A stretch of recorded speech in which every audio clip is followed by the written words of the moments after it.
pastikan sudah lulus untuk nonton video-video sebelumnya. Kita akan lanjut sebenarnya apa sih hal-hal yang diperhatikan kalau teman-teman mungkin masih awal-awal ya, pemula untuk mengasah keterampilan berkomunikasi di depan umum atau public speaking. Sudah siap?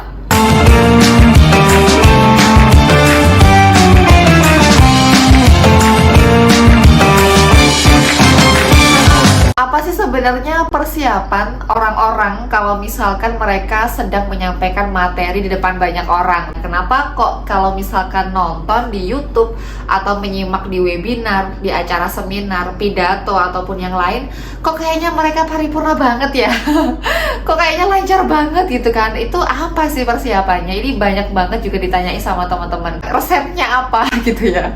Nah, teman-teman mungkin di forum ataupun di kelas yang lainnya mungkin istilahnya kan berbeda-beda, tapi kalau versiku saya menyimpulkan ada yang namanya 4B ataupun 4B. Yang pertama itu adalah brain, terus beauty, behavior, dan juga belief. Nah, brain sendiri sangat erat kaitannya dengan materi, topik yang teman-teman akan sampaikan. Bukan hanya sekedar teoritis saja, tapi teman-teman bisa perkuat dengan data, dengan contoh-contoh, analogi, studi kasus, dan lain-lain. Jadi kalau umpama nih topiknya misalkan media sosial, ya kurang cukup kalau hanya menyampaikan media sosial adalah begitu kan ya. Tetapi datanya apa? Data penggunanya, mungkin data kasus kejahatan yang terjadi akibat media sosial contohnya, atau analogi apa yang terjadi di sekitar kalian atau secara umum di Indonesia. Jadi update itu semua, tidak hanya secara teoritis saja, tapi mungkin secara praktis apa yang bisa teman-teman sampaikan kepada para komunikan atau audiens. Yang kedua adalah beauty, atau ya bukan soal cantik dan ganteng ya, tapi lebih kepada bagaimana teman-teman bisa berpenampilan sesuai dengan acara yang memang kalian sedang hadiri.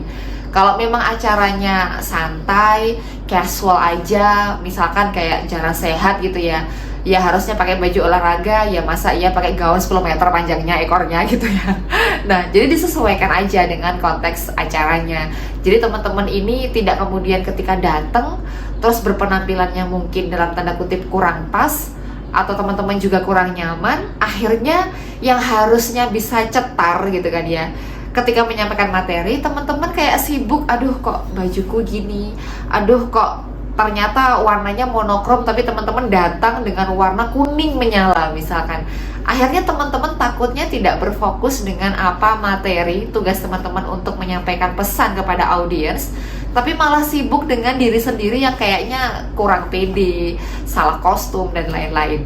Nah, yang ketiga adalah behavior atau sikapnya. Bagaimana teman-teman berinteraksi nih dengan audiensnya, dengan para tamu, dengan para penanya, termasuk pemilihan diksinya dalam konteks kalau acara formal seperti apa, non formal seperti apa. Dan yang terakhir adalah belief. Bagaimana teman-teman ini memang dipercaya oleh komunikan yang mendengarkan, bukan kemudian oh kamu harus percaya sama aku yang maha benar gitu kan ya. Bukan seperti itu teman-teman.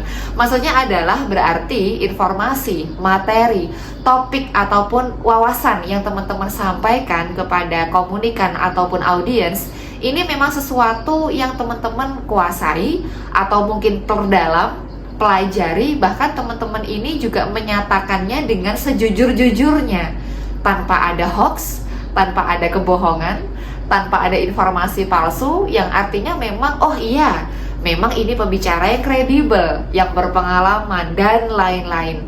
Jadi sekalipun misal nih teman-teman kurang memahami pun, sifatnya jangan menjamin ini informasi yang paling benar, yang benar itu begini. Nah, kalau memang ada informasi yang sifatnya mungkin setiap tahun bisa diupdate dengan data terbaru, dan mungkin saat itu teman-teman belum mengerti update data terbarunya, teman-teman boleh terbuka dengan audiens. Karena ini data saya dapatkan tahun sekian, Bapak Ibu, teman-teman, rekan-rekan, mungkin ada data terbaru, kita bisa diskusi secara terbuka begitu ya. Jadi sifatnya bukan kemudian kayak ngekat, oh aku paling benar gitu kan, maha benar, kalian harus ikut saya. Nah, jadi ada beberapa hal yang diperhatikan dulu. Secara umum 4B ini mungkin bisa teman-teman juga perhatikan ketika memang akan memulai aktivitas public speaking.